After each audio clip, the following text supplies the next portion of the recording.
Right, so let's take you back to Darren Sandras. He's the spokesperson for the Ballito Rage. They're going ahead with vaccine certificates and rapid tests despite the new COVID-19 variant. He joins us now. He says all available COVID-19 safety precautions are in place.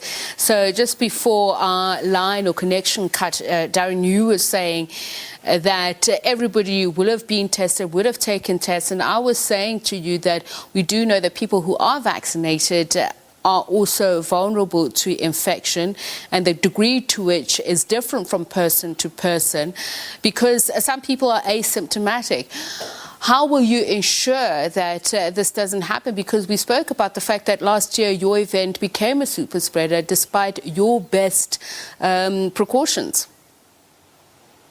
Absolutely, and we've learned a lot in the last 12 months. If you look at where we were, not just as an event, but as a country and as a community, we didn't have ready access to antigen tests. There were no vaccines. There was a lot we didn't know. And so we're definitely in a different position here. Absolutely, we understand that a vaccine doesn't necessarily mean you won't get sick. But it does mean that there is a much higher chance. And the president, scientists the world over are saying vaccines remain the most powerful tool we have. And in addition to that, everyone who comes to the festival has to be tested prior to arrival. So they not only have to show their vaccine certificate, but they also need to show a negative test no older than 48 hours. They will also then get tested on arrival. And then they will be tested again 2 to 3 times during the course of the festival. So that way, understanding that even though you're vaccinated, we're actually doing, a double protective measure here in terms of testing and vaccination. Will there be alcohol sales permitted? Will there be a consumption of alcohol on the premises? So this year we do have a liquor license, yes. However, we continue to obviously abide by the relevant curfews and ensure that all of that is in place. And I understand that, 18-year-olds, they want to enjoy themselves. They want to have a drink. But I think it's also important to understand that the purpose of Rage has always been to create a safe environment for them to do so. Having said that, there's a reason I ask this, because it's a fact that has been observed. The people who consume alcohol tend to lower their guard, especially when it comes to those public health safety protocols, the lack of social distancing, the lowering of masks or not wearing them at all. I mean, these are things as best as you possibly can. You can police them, but it'll also impede people trying to have fun, so to speak. So transgressions, how do you ensure that you minimize this? Well, we have a very extensive team on the ground. We don't just, let our attendees in and that's that. We have SAPs on the ground. We have medical staff on the ground. We have a full COVID team, and we have private security and additional resources. Just some of those images that were on the screen, you could actually see our team creating social distance for everyone who was queuing to register and be tested. And so absolutely, I think to say that there's 100% adherence to regulation isn't true. You go to a restaurant, you go to a bar.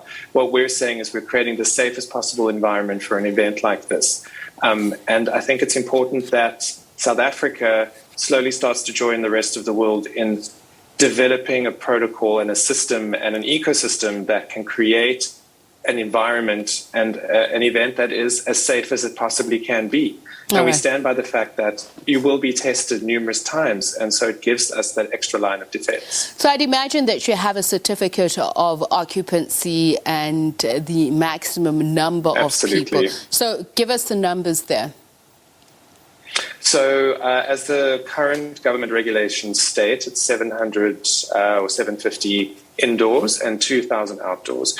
Ballito Rage is classified as an outdoor event. We have 7,000 square meters of space, and it's split into between 9 and 12 different spaces to separate and move the crowds around. And we've capped our tickets, in fact, at 1,400.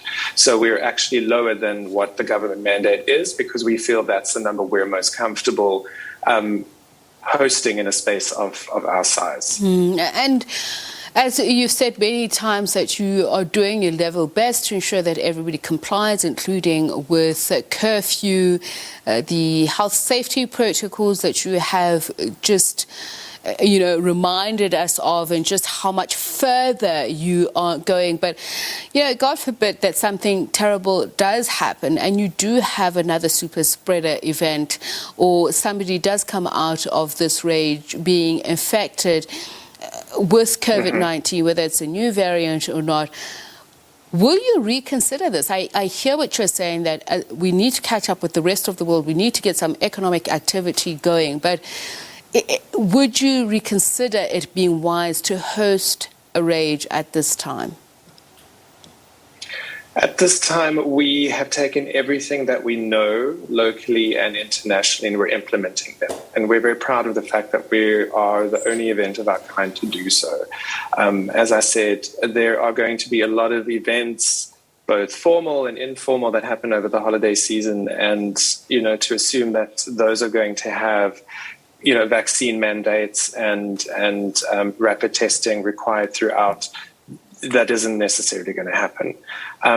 So for us, it's also about saying we want to create an environment where these post-school attendees can come, they can feel safe, and understanding that if someone does test positive, we have an entire protocol in place. It's important to note that the Department of Health, the local Department of Health, is on site every single day.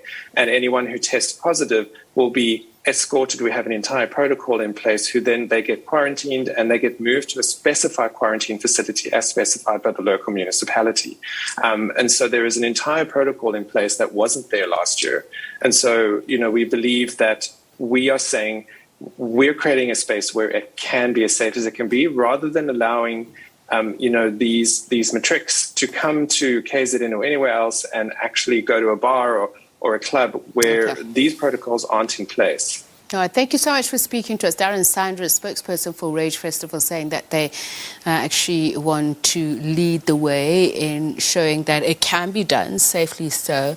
And, of course, we wait and see, and hoping that others will emulate the extra safety precautions that he says they are taking.